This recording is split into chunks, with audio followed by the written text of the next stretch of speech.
Heute sprechen wir über alle Achterbahnen von Liseberg. Mahlzeit, herzlich willkommen beim Retro Video Magazin und einem neuen Video meinerseits in ein neues Video. Alle Achterbahnen von Liseberg. Liseberg ist ein Stadtfreizeitpark im Herzen von Göteborg in Schweden. Beheimatet 7 Achterbahnen und das zum Teil mit Weltklasse-Achterbahnen. Darüber reden wir heute in diesem Video. Kurz aber vorher abgeholt, Liseberg, wie gesagt, ein Stadtfreizeitpark mitten in Göteborg in Schweden mit vielen Konzerten und anderen Veranstaltungen, der nach dem Tivoli-Prinzip funktioniert und der Stadt Göteborg sogar gehört. Außerdem einer der meistbesuchten Freizeitparks in Europa und wurde bereits 1923 gegründet. Der Park wurde geschaffen zur Weltausstellung Goetheplatzen, die im Rahmen der 300-Jahresfeier von Göteborg veranstaltet wurde. Und dieser Park hat sich einer so großen Beliebtheit erfreut, dass man danach gesagt hat, ey yo, den machen wir lieber nicht weg, das behalten wir und führen es weiter. Und das hat man dann auch gemacht. Und in den 1980er Jahren kam dann so der große Wandel und dieser Jahrmarktcharakter, der anfangs dort noch war, wich langsam einem mehr oder weniger klassischen Freizeitparkcharakter. Viele besondere Bahnen sind gekommen und gegangen über all die Jahre und viele berühmte Persönlichkeiten haben im Rahmen ihrer Tourneen in Göteborg Stopp gemacht und entweder in Liseberg selbst gespielt, weil da auch große Konzertvenues sind, beziehungsweise eine große Open-Air-Bühne, beziehungsweise haben dann einfach mal einen Stopp in Liseberg gemacht, weil es einfach cool ist. Deswegen reden wir auch darüber und deswegen wollt ihr bestimmt hin, wenn ihr nicht sogar schon da wart. Ja, und heute beheimatet Liseberg wirklich Weltklasse-Achterbahnen und das alles mit liebevoller schwedischer Gestaltung und modernster Technik. Aber was genau haben die Schweden hier gezaubert? Es gibt 7 Achterbahnen, 6 weitere Achterbahnen haben den Park inzwischen wieder verlassen. Die älteste davon stand von 1966 bis 1979 übrigens im Park. Und vor allem, wenn ihr mehr zum Park selbst sehen wollt, was gibt es da noch für Attraktionen, wie sieht es Dark Ride mäßig aus, wie ist das Hotel oder eins der Parkhotels, das alles erfahrt ihr in einem Vlog von uns, beziehungsweise gibt es sogar 2 Vlogs, weil wir 2 Tage dieses Jahr vor Ort gewesen sind und da könnt ihr euch ein bisschen mehr angucken und wenn ihr schon mal auf den Kanal geht, um den Vlog zu gucken, klickt ihr auch auf Abonnieren. Kostet euch nichts, bringt mich aber ungemein weiter. Vielen Dank für diesen kleinen Support. Und wir starten direkt rein in die erste Achterbahn und wir fangen an von der ältesten und gehen hin bis zur neuesten. Und Liseberg Bananen ist aktuell die älteste Bahn im Park. Und die alte Dame steht seit 1987 bereits in Liseberg, beziehungsweise hängt sie am Hang. Grundsätzlich würde ich sagen, es ist eine Schwarzkopf-Achterbahn mit BHS und Zierer inzwischen in der DNA oder auch teilweise von Anfang an schon. Custom Layout in den Berg reingezimmert. Es geht auch den Berg hoch und mehrfach den Berg runter und wieder hoch in diesem sehr coolen 1340,2 Meter langen Layout. Höhenunterschied 40 Meter, Spitzengeschwindigkeit 80 km/h. Sehr, sehr coole Bahn, die super viel Spaß macht, die super schnell unterwegs ist, trotzdem smooth. 5 Züge besitzt, moderne Züge, neue Züge, die sogar Beleuchtung haben und in der Stunde bis zu 2000 Personen wegfahren können. Macht einfach nur Bock. Stationsgebäude ist so ein skandinavischer Bahnhof, sehr süß gemacht, sehr schön gemacht und einfach eine wahnsinnig gute Bahn. Am Fuße des Bergs steigt man ein, man fährt den ganzen Berg hoch und fährt dann, wie gesagt, runter und wieder hoch, runter, wieder hoch, runter, wieder hoch, bis man irgendwann dann doch unten angekommen ist und das auch vorbei an vielen anderen Attraktionen. Liseberg Bananen, eine der tollsten Bahnen, die man so fahren kann. Für jeden geeignet, trotzdem rasant und spaßig. Ja, genial. Einfach diese ganzen uralten Schwarzkopfdinger, einfach genial. Dann gibt es in Liseberg noch Balder. Kam 2003 in Termin Amusement Ride zusammen mit Holzbau Cordes. Eine Holzachterbahn, aber eine von 4 Prefabricated Track Holzachterbahnen und die kennt ihr zum Beispiel von Kolossos im Heidepark. Es gab auch hier und da ein paar Probleme bei dieser Art von Achterbahn. Ausführliches Review zu Balder verlinke ich euch gerne hier. Da reden wir nicht nur über Balder selbst, sondern vor allem auch über die Fakten, die super spannend sind zu der Bahn und auch die Probleme, die diese Art von Holzachterbahn mit sich gebracht hat. By the way ist Balder 36 Meter hoch, 1070 Meter lang und erreicht 90 km/h Spitzengeschwindigkeit. Und der First Drop hat eine Neigung von 70 Grad, was damals zur Eröffnung Weltrekord war. Balder war die steilste Holzachterbahn der Welt. Der Rekord wurde 2006 von El Toro eingestellt, was witzigerweise vom Typ her die gleiche Art Achterbahn ist. Von Intamin, eine von diesen 4, die gebaut wurden. Und einfach eine grandiose und kranke Achterbahn nur ist. El Toro, krass. Stand jetzt und heute ist Balder die 7. Holzachterbahn immer noch nach all den Jahren. Wobei man dazu sagen muss, 3 Plätze, die da drüber liegen, sind sogenannte Topper-Track von RMC. Wo es bei dem einen oder anderen strittig ist das eine reine Holzachterbahn oder doch schon ein Hybrid-Coaster? Könnt ihr gerne entscheiden. Und die aktuell steilste Holzachterbahn der Welt steht sogar zum Verkauf im ZTTs mit Switchback, wo es auch schon eins Review von mir hier auf dem Kanal gegeben hat. Nach Balder folgte Rabalda 2009 Cira Force 2, 9 Meter hoch, 222 Meter lang und 39 km/h schnell.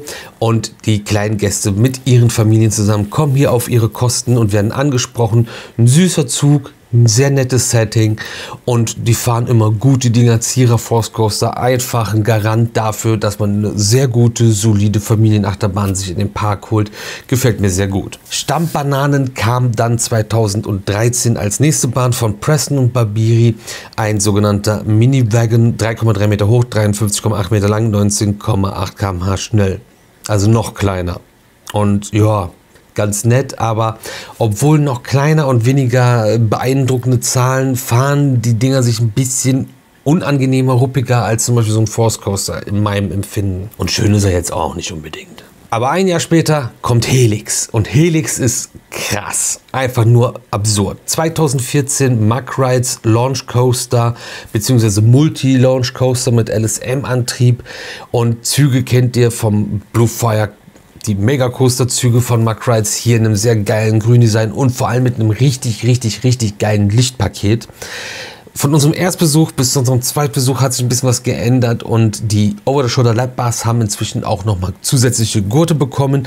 Das ändert jetzt aber nichts daran, wie die Bahn fährt bzw. wie die Bügel sind. Es ist einfach nur eine zusätzliche subjektive Sicherheitseinrichtung.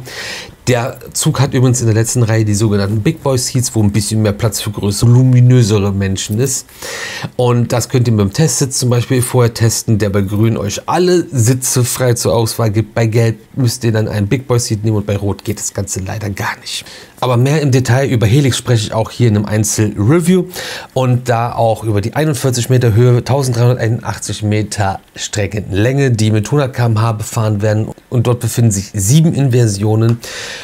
Kräfte von 4,3 G werden erreicht und ja, mega Lichtpaket, mega Layout und das ganze Ding wird in den Berg reingesprengt, in den Felsen reingesprengt. Man fährt innen und halb durch die Felsen durch, denn Helix wurde oben im Liseberg platziert und fährt runter so wie hoch und hat halt diese 2 Abschüsse und schlängelt sich da rauf und rab durchs Gelände. So ein richtiger Terracoaster, richtig geil, gefällt mir sehr gut. Heute immer noch eine Weltklasse-Achterbahn, super Layout, super Fahreigenschaften, coole Elemente aneinander gepackt. Es gibt eine Zero-G-Roll, finde ich immer geil. Und ein von 3 Norwegian Loops ist hier verbaut und also Sachen. Reden wir, wie gesagt, ein bisschen mehr im Detail im Einzelreview drüber. Und damit kommen wir zur nächsten Bahn, die dann gekommen ist, nachdem wir 2016 das erste Mal in Liseberg waren, und zwar Valkyria. Und Valkyria ist ein B&M Dive Coaster, der 2018 eröffnet hat, mit einem Custom Layout und einem kleinen Zug, wo 3 Reihen mit jeweils 6 Plätzen nebeneinander sind. Hier aber sehr nice Over-the-Shoulder Lap Bars mit dieser Softweste, die erste etwas weichere Softweste bei B&M und vor allem nicht diese starren, ollen Schulterbügel, wie wir sie bei den anderen B&M Dive Coastern in Europa haben, sondern diese Over-the-Shoulder Lap Bars und halt mit der Weste, aber trotzdem viel geiler als diese ollen Bügel, meiner Meinung nach.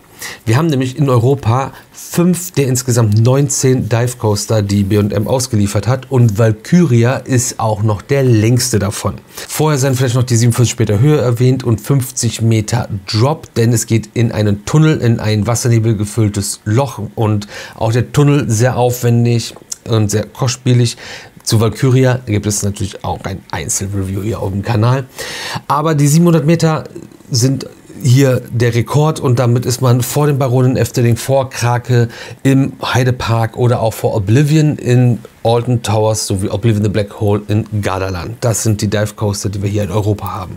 Valkyria hat dazu aber auch noch ein sehr cooles Layout und fährt super gut, sehr smooth und ruckelt nicht, schlägt nicht, wie es doch der eine oder andere B&M Coaster inzwischen macht.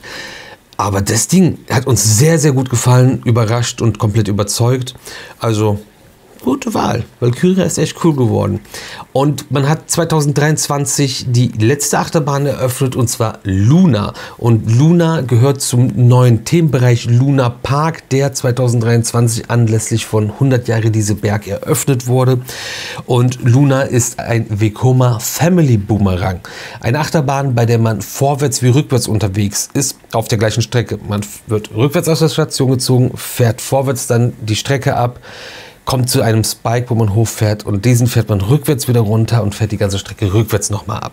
Das hier mit einer Maximalhöhe von 33,5 Metern, 242 Meter lang, also in eine Richtung und 68 km/h Spitzengeschwindigkeit. Luna ist auch das Thema ein bisschen und es ist so eine märchenhafte Mondfahrt. Ein bisschen Peterchens Mondfahrt. Weiß jemand, wo ich das alte Peterchens Mondfahrt streamen kann? Ich will das nochmal sehen. Nicht das neue, das alte. Wo gibt es das als Stream? Lasst es mich in den Kommentaren bitte wissen. Ja, nices Layout, was angepasst ist, Custom Layout. Und es geht einmal um den Luna Park Themenbereich drumherum, beziehungsweise auch an der Kante des Berges drumherum und vorbei. Sehr, sehr gut gemacht. Das hat mir auf jeden Fall auch gut gefallen. Sieht super schön aus und passt sehr gut in den Bereich da oben. Ganz oben, Top of the Hill von Liseberg. Und im Rahmen dessen, beziehungsweise als wir vor Ort waren, habe ich mir so gedacht, boah, ey, die haben so wenig Platz, die sind mitten in der City und gefühlt haben die nur so elendlange Achterbahnen. Und dann habe ich mich gefragt, stimmt das denn? Oder trügt mich jetzt da mein Eindruck, weil Helix, Liseberg Bananen und Balder so lang sind? Und dann habe ich mal geguckt und in Summe sind es 5009 Meter Achterbahnstrecke, die Liseberg hat. Also über 5 Kilometer Achterbahn mitten im Herzen von Göteborg. Und dann habe ich gedacht, okay, das ist schon viel. Aber was ist das im Vergleich? Was ist das für ein Wert? Weil das muss man ja irgendwie einordnen. Und dann habe ich gedacht, okay, wer hat auch nicht viel Platz? Phantasialand, kennen die ja viele. Die haben, glaube ich, ein bisschen mehr Platz, habe ich gar nicht nachgeguckt, aber es ist nicht viel Platz. Aber die haben auch 7 Achterbahnen. Okay, und was ist das dann in Summe? 6.861 Meter. 6,8 Kilometer Achterbahn im Phantasialand gegen 5 Kilometer Achterbahn Liseberg. Keine Ahnung, was man damit jetzt anfangen will, aber ich finde es crazy und einen coolen Fakt. Was kommt als nächstes nach Liseberg? Was für eine Art Achterbahn wünscht ihr euch, würde eurer Meinung nach passen, müsste nach Liseberg? Lasst es gerne in die Kommentare wissen. Die neueste Neuheit ist übrigens von 2025 der Hus Park Attractions Breakdance 5. Verlinke ich euch dann auch hier in der Endcard. Mein Review dazu. Das war der Grund, warum wir überhaupt nochmal nach Liseberg gefahren sind. Guckt euch das gerne an. Sehr coole Attraktion geworden. Und ja, Next Step. Was meint ihr? Was braucht der Park? Was kommt als nächstes? Wir quatschen gerne in den Kommentaren weiter. Ansonsten sehen wir uns aber auch 18 Uhr morgen wieder zum nächsten Video hier. Ne? Wisst ihr Bescheid. Bis morgen.